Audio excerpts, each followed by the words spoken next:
Slovensko, sobotné dialógy.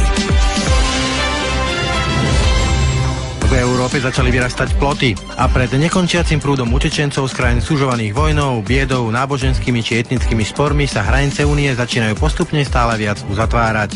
Medzi európskymi krajinami silnejú vzájomné konflikty, obviňovanie sa a v spoločnosti sa čoraz viac šíri nielen solidarita a snaha pomôcť, ale aj obavy, hnev a strach. Nekončiace sa vlny utečencov tak otriasajú už aj samotnou jednotou Európy, pričom jadrom sporu sa stali opakované návrhy na prerozdelenie migrantov prostredníctvom povinných kvót, aby sa tak uľahčilo krajinám, ktoré pod náporom utečencov začínajú doslova kolabovať. Zhoda však nepanuje ani na tom, ako chrániť hranice únie a zatiaľ neexistuje ani vôľa a prostriedky na riešenie situácie v krajinách, odkiaľ do Európy mnohotisícové davy utečencov vlastne prúdia. Sobotné dialógy. Dámy, páni, príjemné sobotné popoludne, ako obvykle je tu čas pre politickú diskusnú reláciu. Tentoraz opäť o migrantoch a utečencoch, pretože je to téma tém. Tentoraz ale s poslancami Národnej rady Jankou Šipošovou z hnutia Oľano. Dobrý deň, prajem.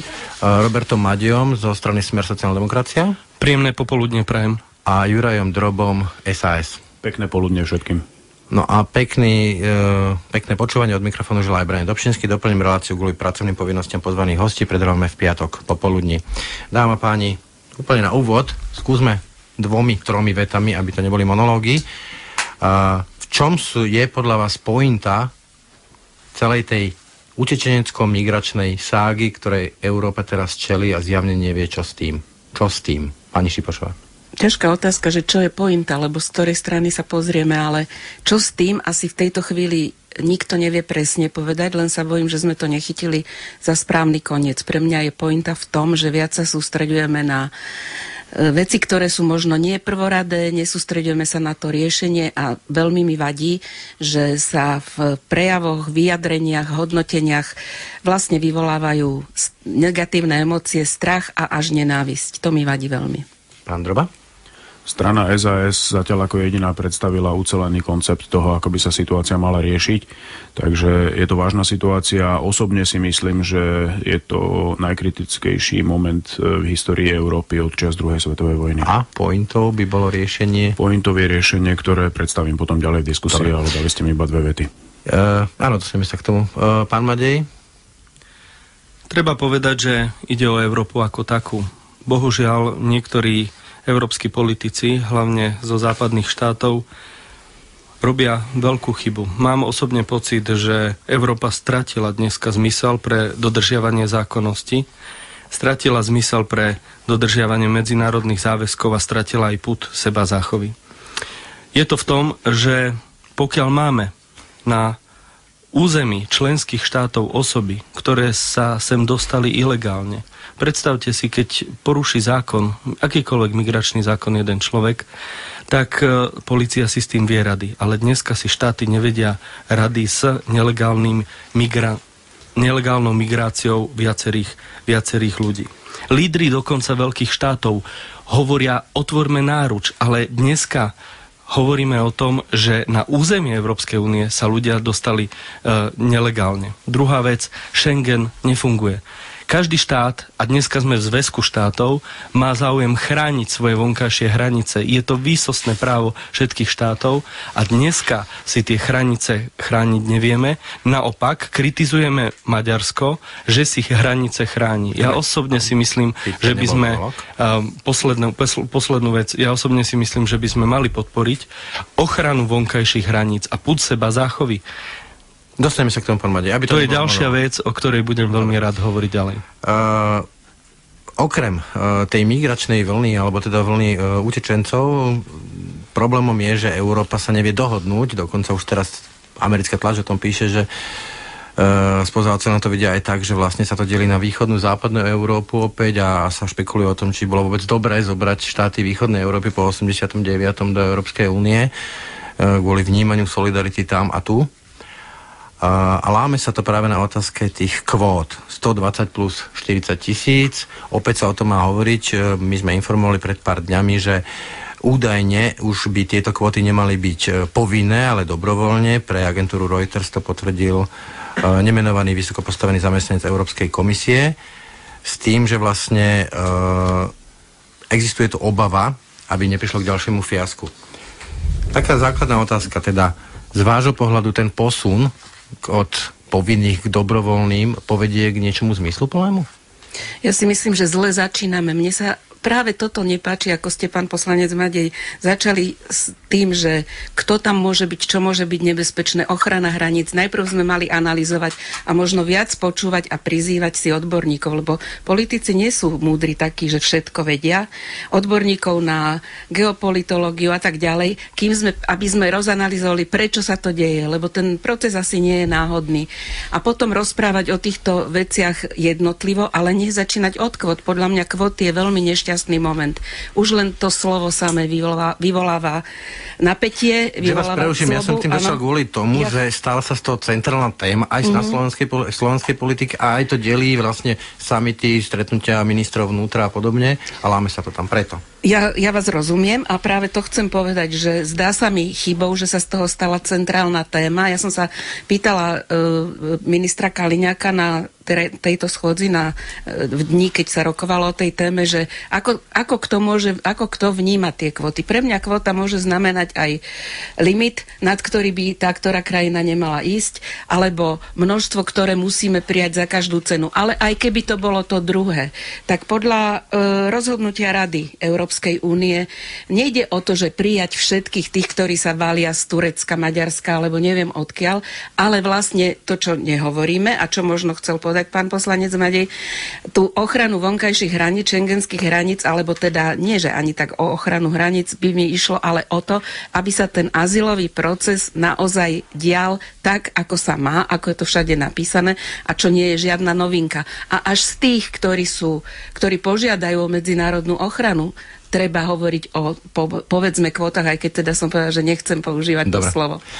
Pán Drova, skúsim to rozdeliť, tú otázku ešte do také podkategórie, lebo dve veci sú. Prvá je, že isté kvóty neriešia to, odkiaľ utekajú, neriešia situáciu, pripomeniem pár čísiel, Turecko 2 milióny, 4,4 miliónový Libanon 1 milión a Jordánsko okolo 700-800 tisíc v táboroch.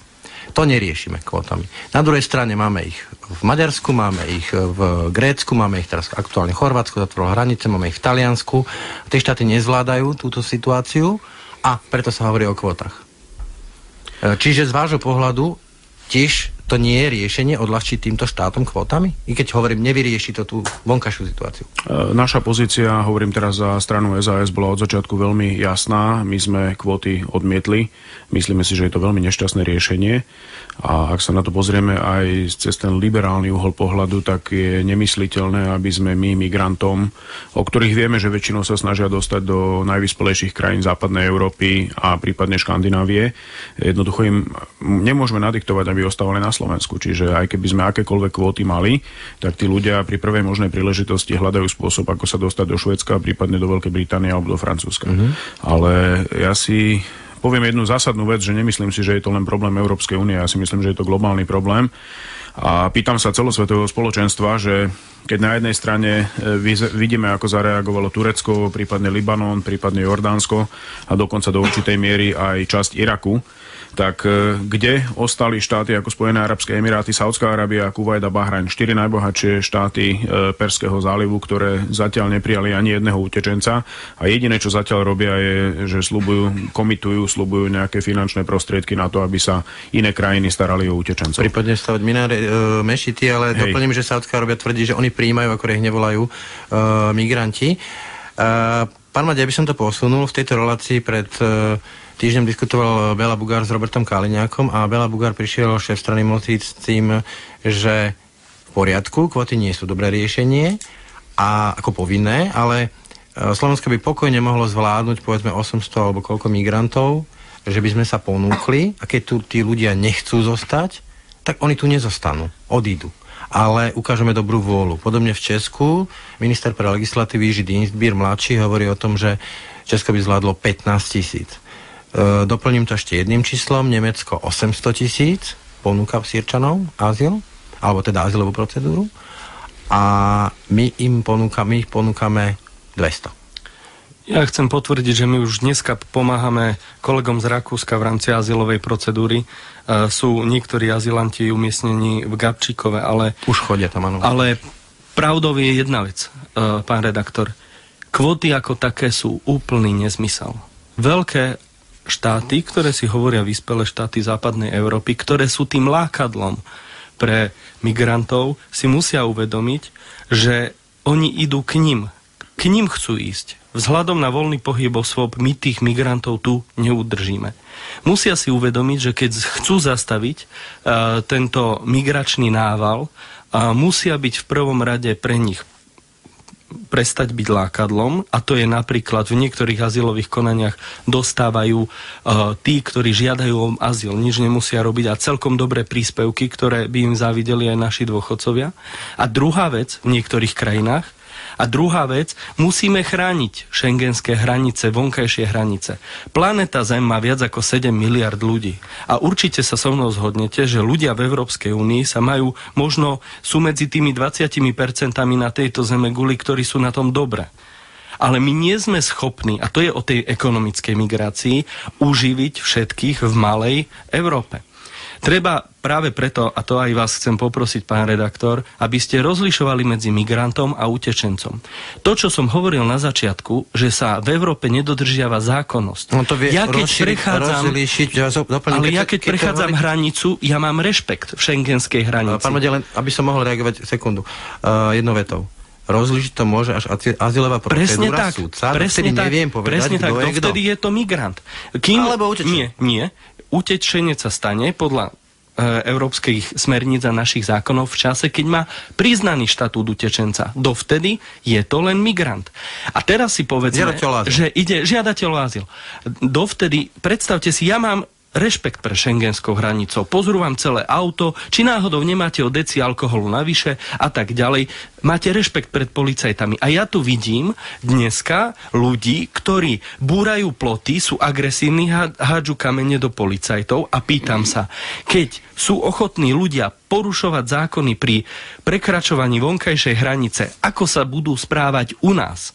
A druhou vecou je právo každého štátu, každého členského štátu osobu, ktorá príde na naše územie, skontrolovať, identifikovať a zistiť, kto to je a dať jej právo na pobyt. Ešte by som jednu vetu.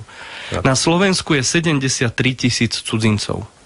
Slovenská republika sa teší z týchto cudzincov, lebo sú pre nás obohateným, kultúrnym, ekonomickým, pracovným a tak ďalej. Ale všetci títo 73 000 cudzincov sú tu na základe žiadosti, povolenia na pobyt, sú tu legálne, splnili si všetky administratívne požiadavky. Ale máme jednu z najtvrdších azylových procedúr. A máme, presne, a je tu 73 000, pracujú alebo študujú čokoľvek u nás, tešíme sa z toho, ale dá sa k nám dostať aj legálne, pán redaktor. A ešte chcem povedať, každý z nich prešiel zdravotnou prehliadkou. Povinne. Každý z nich.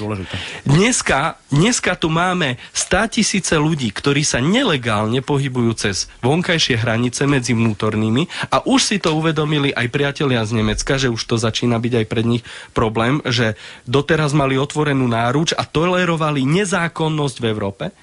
A dneska nevieme, kto sú tí ľudia, lebo sú bez identity, zahodili pas, lebo každý povie, som zo Sýrie, dneska je to módne.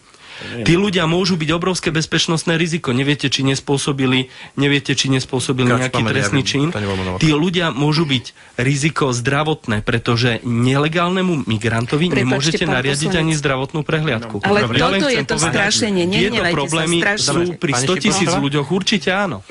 Vy nám ukradnete všetok čas, pán Madej. Prepáčte, ale považoval som za potrebné povedať aspoň týchto pár argumentov. Ktoré ja považujem za škodlivé, pretože možno nie sú, ja nehovorím, že sú všetci bez viny, alebo že sú nie medzi nimi aj takí, aj onakí, ale takto, ako to hovoríte, vyvolávate dojem a strach, že všetci sú takí, alebo že väčšina z nich je takých, ale veď na to je tá procedúra. A ja si myslím, že zaseknutie sa na kvótach, už poviem, že s prepáčením kvótach, je strašná chyba. A tuto odtiaľto strieľať na jednu stranu alebo na druhú stranu, čo vie alebo nevie Nemecko. Dobre, skúsim to, pani Šipošová, posunúť od kvót ešte k jednému termínusu technikusu, a to je múry a ploty. Teraz som videl krásnu infografiku v jednom amerických novinách a ten počet plotov začína pomalečky podobať tomu, čo to bolo, alebo ich bude viac, ako to bolo za studenej vojny. A otázka znie? No, či to je riešenie? Či to je riešenie. Ja si myslím, že riešenie naozaj pre Európsku úniu má byť na úrovni Európskej únie, ale keď my sa zasekneme na jednom bode a budeme vykrývať, ak nepoviete to, čo chceme my počuť, my už ďalej s vami nerokujeme, tak nedorokujeme nič. A chcem povedať to, že tá dohoda Európskej únie je aj v našom záujme, je aj v záujme krajín V4, aby sme sa dohodli, ale musíme si vysvetliť, čo pod čím rozumieme. A keď hovoríme o tom rozhodnutí rady, to hovorí o premiestňovaní žiadateľov o medzinárodnú ochranu. Niekto ich vytriediť musí. Keď ich príde x 100 tisíc na jednu hranicu, je jasné, že tam ich nevytriedia. Čiže treba nájsť ten mechanizmus, akým spôsobom. Či tie hotspots urobiť po celej Európe? Ja to tak technicky až nechcem povedať, ale dohodnúť sa najprv treba. Ja nemám... Čiže odľahčiť Lampedúze a Grécko, tak toto myslíte? Napríklad, ale to chcem povedať, že keď už ako prišli do Maďarska, kde som to teda videla na vlastné oči, pustiť ich do Maďarska, alebo akokoľvek sa tam dostali, bolo to neúčinné, ak im aj chceli zabrániť. A potom čakať, že sa to nejako vyvrbí, že to vykysne, že niekde oni zmiznú, odsublimujú, alebo neviem čo. To je tá tragédia, ktorá potom, to, čo som videla na vlastné oči, ako úbožiaci išli. Po ceste sa vliekli a zomierali v kukuričnom poli. Pán Drob, aby som to posunul ďalej tú diskusiu, hovorím, okrem toho, že tu po Európe putujú 100-tisícové davy žien, detí, mužov, cez Rakúsko, cez Maďarsko, cez Srbsko, Chorvátsko teraz zatvára hranice, tak druhý zásadný problém je v tom, že to začína deliť Európu, a spomeniem tu slova nemeckého ministra vnútra Thomasa de Maiziera, ktorý pred CDF pred dňami povedal, že Európska únia by mala obmedziť vyplácanie zo štrukturálnych fondov, teda eurofondov, tým krajinom, ktoré odmietajú kompromis pri rozdeľovaní utečencov v rámci Európskej 28. Jednoducho chcú povedať, že ak teda oni nesú tú zodpovednosť, že tam budú mať, čo im Nemci, 800 000 Sýrčanov a budú ich živiť a budú sa starať o azylovú procedúru a tak ďalej, tak krajiny, ktoré im nechcú pomôcť, tak nevnímajú ako solidárne. Ten návrh sa bol odmietnutý našim premiérom, bol odmietnutý českým premiérom, ale vieme, že v diplomácii a v týchto veciach fungujú proste veci nie len presne, čo je dohodnuté, ale jednoducho môže to mať dôsledky. Obrátená strana mince Európskej únie je bohužiaľ v tom, že veľakrát sa dohody nedodržiavajú a podľa mňa to bude tak aj v tomto prípade, aj keď nemecký minister vnútra dával nejaké náznaky a Angela Merkelová urobila z môjho pohľadu až príliš zbytočne objímajúce gesto, ktorým v podstate ako keby vyzvala ďalších migrantov, aby prichádzali do Európy. Čiže vás prosím jedno veto, môže nás to nie povinným kvótam alebo tá neochota podieľať sa, pomôcť krajinám ako Taliansko a tak ďalej výjsť draho? Myslím si, že nie. To bubu tam vždy bude, ale myslím si, že dokonca aj tieto krajiny budú nútené zmeniť svoju retoriku pod tlakom toho, čo sa deje. Dnes do Mníchova napríklad prichádza 5 000 utečencov denne do Mníchova, do Bavorska, nie že do celého Nemecka, do Bavorska. Cez víkend je to skoro 10 000, čiže tí Nemci za posledný týždeň tiež prešli obrovský kus cesty a pochopili, že tá situácia jednoducho bude nezvládnutelná. Takže myslím si, že Slovensko vytrestané nebude, ale kolegovia mali tiež dosť veľa času, čiže ja by som sa chcel ešte vrátiť k jednej veci, ktorá mňa prekvapuje, a to je schizofrénia vládnej strany Smer. Lebo na jednej strane majú 5, respektíve dnes už iba 4 europoslancov v Europarlamente, ktorí opakovane 3-krát hlasovali za zavedenie kvót. To nie je pravda. Na druhej strane je tu svalnatý Robert Fico, ktorý hrozí, ktorý zavádza kultúru strachu na Slovensku a ktorý jednoducho zo slova islám a moslim urobil nepriateľov. A toto je niečo, čo sa mi naozaj nepáči, lebo naozaj 1,5 miliardy moslimov nemôžeme hádzať do jedného vreca. Na jednej strane máme Lajčáka, ktorý chudák musí žehliť to, čo tu na Fico robí doma, a máme tu Fica potom, ktorý naozaj straší slovenské obyvateľstvo.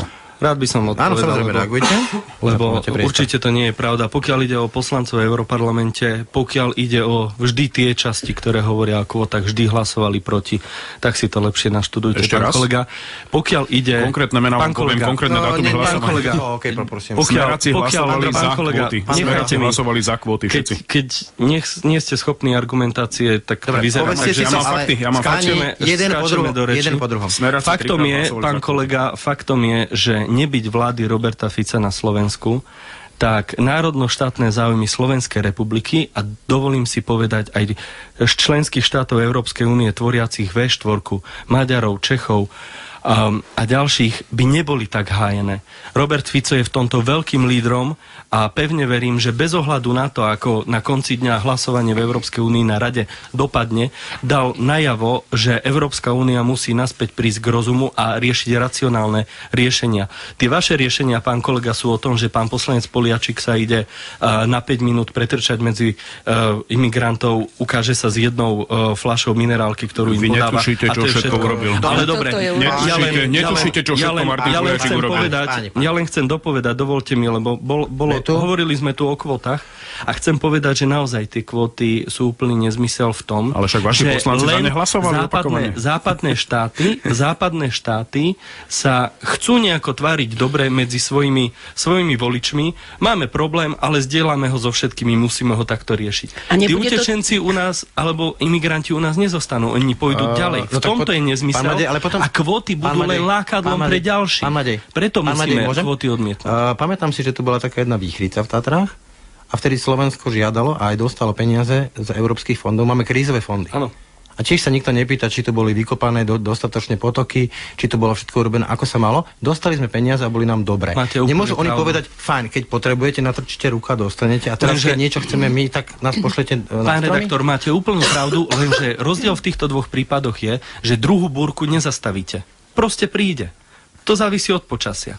Ale tak, ako sa Únia dneska správa, ak schválime kvóty, ak nezavrieme vonkajšie hranice a nebudeme trvať na dodržiavanie zákonnosti, čo západní lídri bohužiaľ dneska nerobia, ale už si začínajú uvedomovať, tak v takomto prípade to bude každý jeden krok len pozvanie ďalších a ďalších. A ja sa chcem opýtať.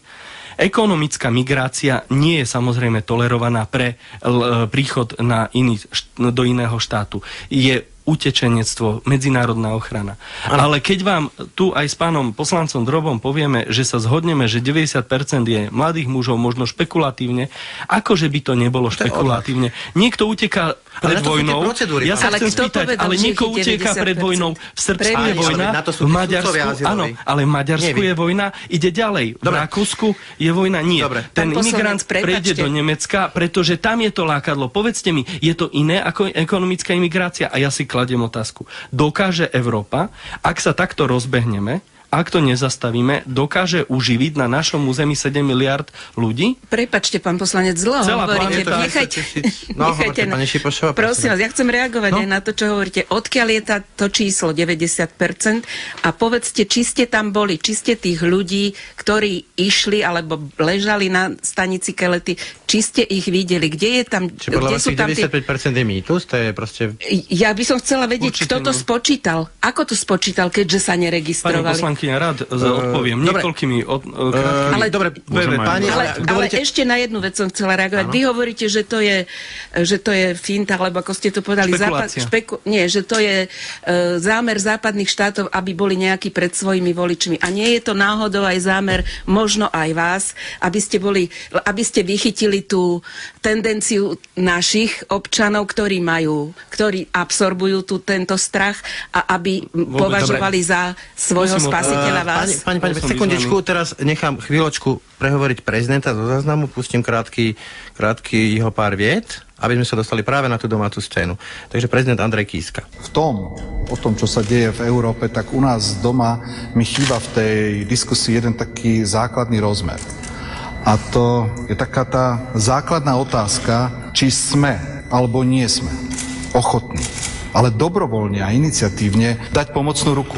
Pomôcť týmto rodinám, pomôcť po prekonaní tej základnej ochrany, či sme schopní im poskytnúť ubytovanie, vzdelanie, kultúru a tak ďalej. Máme tu ľudí, ktorí skončili už u nás vysoké školy, ktorí stoja za mnou, ktorí sú veľmi úspešní na Slovensku.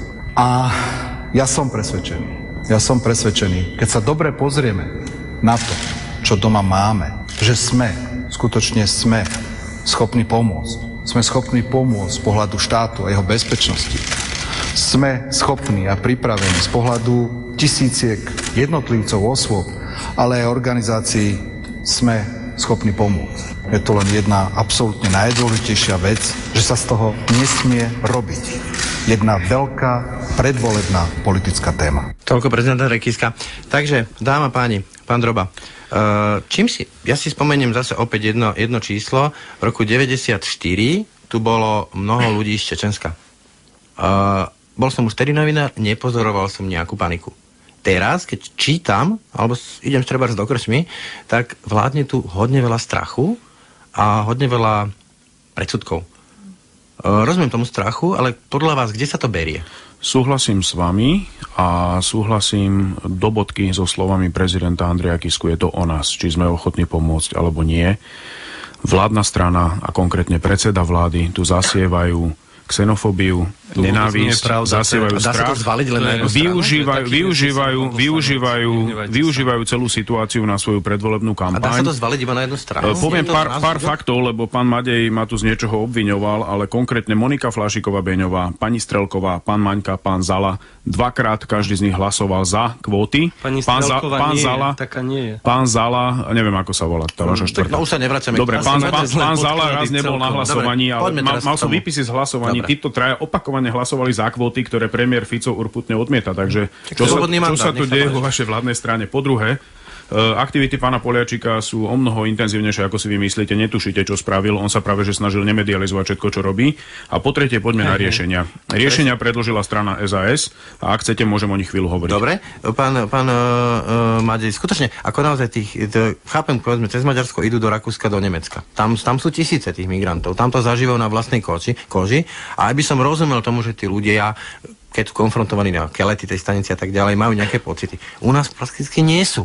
Do Gabčíkova mali prísť a ľudia hovorili, že vyhodia teda vodnú elektrárnu do vzduchu a podobne. Kde sa berie ten strach? Pán redaktor, treba povedať niekoľko vecí, aj si dovolím na pani poslankyňu zareagovať, aj na vás.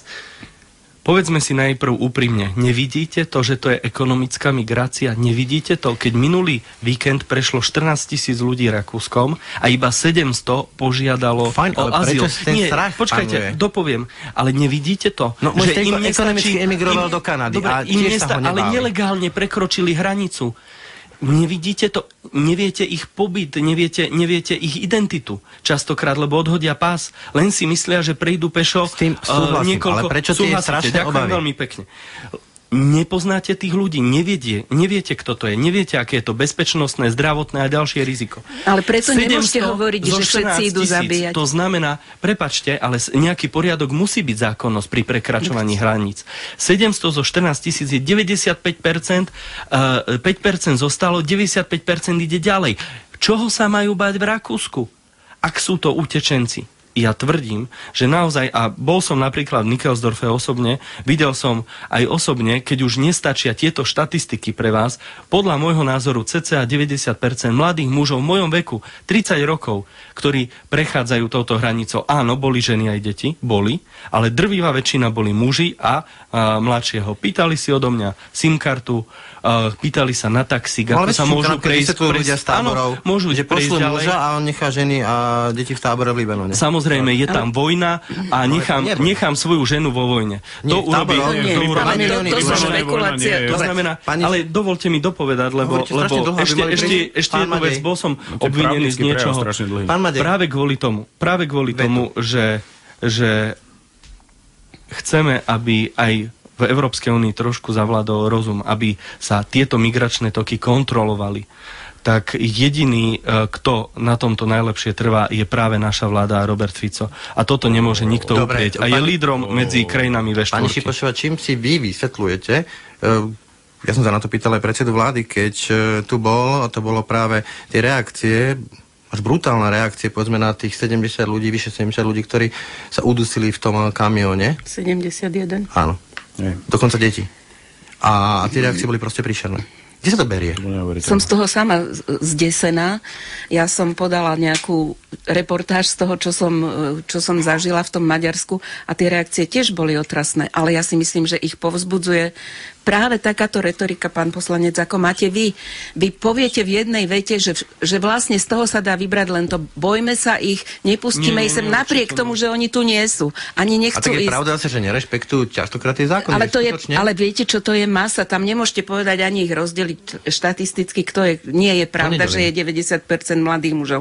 To ste možno boli niekde. Pravda je, že mladí muži chodia rýchlejšie a v tých... Ale sa pravda je, že nemôžu chodiť len tak si po Európe. Oni to je pravda. Áno, vedia, a určite, ale na tom sa treba dohodnúť. Ale keď sa budeme hádať o takýchto veciach v rámci Európskej únie, tak sa nikdy nedohodneme na spoločnom nejakom dodržiavaní azylových procedúr, ktoré musia byť, samozrejme, že musia byť, ale budeme si tu vyhádzovať na oči, že kto za... Dobre, pán Drobák, môžem pred vami ešte krátky citát, skúsim, čo vy na to. Dnešná uprchlická kríza dáva Európe jednu veľmi zásadnú lekciu. Konflikty, ktoré sa odohrávajú v jej okolí, jednoducho nemôže ignorovať ilúzia, že vojny v Sýrii alebo v Líbii môžu usporiadane sa odohrávať v tamojšom vymedzenom priestore, zatiaľ čo Európania si budú o pár stoviek kilometrov ďalej riešiť svoje vlastné problémy, sa rozplynulo behom jedného leta. Predstava, že je možné pred všetkým chaosom strčiť hlavu do piesku, zavrieť dvere a s nádejou si počkať na lepšie časy, sa nakoniec obrátila proti nám. To je z respektu sloboda. Áno, veľmi s tým súhlasím. Je to dlhodobá dilema, ktorú riešia rôzne medzinárodné organizácie vrátane NATO, že či operovať iba v rámci vlastného územia, alebo... Lebo tu sa napríklad hovorí o tom, že riešime problémy tam, kde vznikli. Sýria. Dobre, viete si vy predstaviť... A toto sú riešenia ktoré nestojí peniaze, lebo to je drahé. Bezletové zóny. Peniaze to stáť bude. Otázka je, či zaplatíme zajtra X, alebo či zaplatíme o 2 roky 10 krát X. A pre mňa je lepšie zaplatiť zajtra X. To znamená, riešením z môjho pohľadu, a tak ako ho prezentovala strana SAS, je zriadenie 2 veľkých utečeneckých táborov a zastavenie prevádzačského biznisu. Jeden by mal byť na území buď Balkánu alebo Turecka a tie tábory budú platené z peňazí Európskej únie samozrejme a druhý by mal byť v Severnej Afrike. Ale viete, že s tým prišli už pred 11 rokmi s týmto návrhom a zistili, že to nejde. Vtedy to zlyhalo, lebo podľa mňa nešli dostatočne do dôsledku. Lebo je to drahé, musíte tam mať nemocnice, musíte tam mať školy. Vy tam musíte vybudovať kompletne celú infraštruktúru, samozrejme, vy tam musíte tú infraštruktúru vybudovať, ale je lacnejšie starať sa o tých ľudí na území, dajme tomu Srbska, ako keby keď sa máte o nich starať. Myslíte, že Srbi povedia, že OK, v poriadku, si urobte nejaký veľký. To je čisto o peniazoch, jednak je to o tom, že Srbi sa chcú zapáčiť Európskej únii v mnohých ohľadoch a je to otázka peňazí samozrejme, ale ak Európska únia celý cech zatiahne, tak tieto tábory sú podľa mňa realizovateľné. My sme na to normálne robili štúdie a zistili sme, že dalo by sa to asi takto realizovať. Pán Madej, teraz k vám, lebo váš predseda aj minister vnútra hovorí, ako premiér, tak aj minister vnútra hovoria, že treba to riešiť tam, kde to vzniklo. Fajn, poďme k Sýrii. To je teraz také veľmi horúce. Už som povedal, 2 milióny Turecko, milión Jordánsko, Libanon. Vytvorenie bezletových zón, nejakých koridorov bezpečných a tak ďalej, to sú riešenia, ktoré sa nedajú robiť za deň, nemôžu fungovať pár týždňov, sú strašne drahé. Musíte mať na to armádu a musíte byť pripravení aj prinašať, povedzme, obete v strúhlach, ako povedzme z Afganistanu. Je Slovensko ochotné participovať na tomto všetkom? V prvom rade si treba povedať niekoľko variant riešení, pretože toto nie je jediná potrebná. My sme sa tu už zhodli, že musíme chrániť vonkajšie šengenské hranice, lebo čím viac cez ne fučí, tým viac migrácie nelegálnej to pozýva. Dobre, na Slovensku. Ešte poviem, ale druhá vec je, musíme zastaviť prevádzačstvo ako jeden z najťažších trestných činov dneska, ktorý spôsobí aj veľa mŕtvych ľudí, zomretých, aj tragédií, o ktorých sme dneska hovorili. Pokiaľ ide o vojnové konflikty, treba si uvedomiť a trošku reflexie. Aj štáty Európskej únie by mali si k tomu zobrať. Severná Afrika. Kto bombardovaním spôsobil nestabilitu tohto regiónu? Boli to niektoré členské štáty Európskej únie. Pokiaľ ide o Sýriu, ako dlho budeme tolerovať existenciu islamského štátu a budeme sa len tváriť, že proti nemu niečo robíme? Čiže vyzývate na to do konfliktu ja nevyzývam, s kalifátom? Ja nevyzývam na to, je to na štátoch, ale je mi to divné. Pán redaktor, Pán redaktor, je Slovensko ochotné participovať na tom? Vaša otázka je jasná, ale dovolte mi aj odpovedať tak, ako ja zvážim. Je mi naozaj divné, že v niektorých ohľadoch sa tu viedli preventívne vojny, ktoré nakoniec sa zistili, že boli o ničom. Dneska tu máme veľký a závažný problém, ktorý sa dotýka až do Európy. No a moja otázka bola, váš predseda hovorí, riešme to tam. Tak sa pýtam, dobre, ste ochotní, povedzme ako v Afganistane, že sa bude vracať pár truhy, ale že proste dáme do toho kopu peňazí? Určite nehovorím a nemám mandát hovoriť za Slovenskú republiku. Na to sú trošku iné vyjednávania na iných fórach a nie tu. Ja sa len pýtam, ako je možné, že niekde sa nestabilita spôsobila a niekde sa nestabilita toleruje. Hlavné je dneska pretože povedzme si na rovinu, my musíme dokázať na našich vonkajších hraniciach vyfiltrovať ekonomickú imigráciu a utečencov. Tých, ktorí to potrebujú. Pán Droba, nejaké tábory záchytné v Turecku? Môžeme o tom diskutovať. Ja teraz nepoviem nejaké konečné riešenie, ale musíme vedieť na vonkajších hraniciach Európskej únie. Lebo poviem vám jednu vec. To, čo sa dnes deje, to je taký symbol. Keď jeden poruší zákony, tak právo funguje. Ale keď masy, ako hovorila pani poslankyňa, vtedy už nemusí. A tu ukázala Európska únia obrovskú neschopnosť, že keď prechádzajú nelegálne masy, vtedy naše právo nefunguje. My musíme byť schopní najprv sa chrániť a zastaviť ten dopyt, prichádzať k nám a riešiť to samozrejme vonku. Ale tu odpoveď som nedostal inak. No. Dobre, pani Šipošová, čas sa kráti. Z vášho pohľadu, lebo naozaj, tu sú asi dve možné riešenia. Tertium non datur, ako hovorí latinici. Riešme to u nich doma. Povedzme, bezletové zóny, nejaké bezpečné zóny, Sýria, Líbia, lebo tam sú rozpadnuté štáty. Musíme to riešiť. Sme ochotní vôbec, ako Európska únia, nemáme ani vlastnú armádu, sme ochotní prinášať tieto obete, nielen peňažné, ale povedzme aj ľudské životy? No v prvom rade by som chcela povedať, že tuto vyzerá, že Európska únia nie sme my, ale my sme tiež Európska únia. A musíme sa najprv vedieť dohodnúť tu doma v Európskej únii a potom hľadať tie riešenia a hľadať ich aj tak, ako pomôcť tým krízovým oblastiam, ale zároveň nemôžeme povedať, že to budeme len riešiť a to už nejako to dopadne s tými, ktorí sú na ceste. Aj tých treba riešiť, aj tým treba pomáhať, tých treba... To sú dva aspekty, presne tak. Tých treba podľa pravidiel preveriť, povedať, kto je kto, repatriovať, ktorých treba prijať ďalej, venovať sa im a snažiť sa ich integrovať. To sú paralelné veci. To nie je sériové zapojenie. Dobre, posledná veta, pán Droba. Je strašne dôležité vyslať signál ekonomickým migrantom, že migrovať sa neoplatí. Súhlasím. To znamená, my musíme zrušiť prevádzačov, my musíme tým ľuďom povedať, že skončia tak či tak v tábore, kde sa bude riešiť ich azylový proces. Aby sem jednoducho ani neprišli, aby ani nenapadlo zaplatiť niekomu $3,000 za to, aby prešiel cez Stredozemné more. Čas, páni. Už len úplne posledné jednou vetou. Prežije Európska únia túto krízu, lebo nazvime to, že to je kríza, ako jednotná, jednou vetou? Nech sa páči. Nie, ja si myslím, že nemá inú možnosť. Pán Madej? Chcem veriť, že áno. Určite áno. Pán Droba? Ja sa obávam, že dojde k veľkým konfliktom medzi jednotlivými členmi a uvidíme niečo, čo sme ešte nevideli. Tak ja to uzavriem malým princom, ktorý hovorí, že je to srdca, ktorým vidíme správne a to podstatné zostáva očiam skryté, tak uvidíme, že čo uvidíme. Ďakujem Janke Šipošovej z hnutia Oľano, Jurojovi Drobovi z SAS a Robertovi Madejovi zo strany Smer sociálna demokracia. Ďakujem, pekné popoludne. A pekný zvyšok dňa od mikrofónu praje aj Brian Dobšinský. Pekné popoludne. Sobotné dialógy.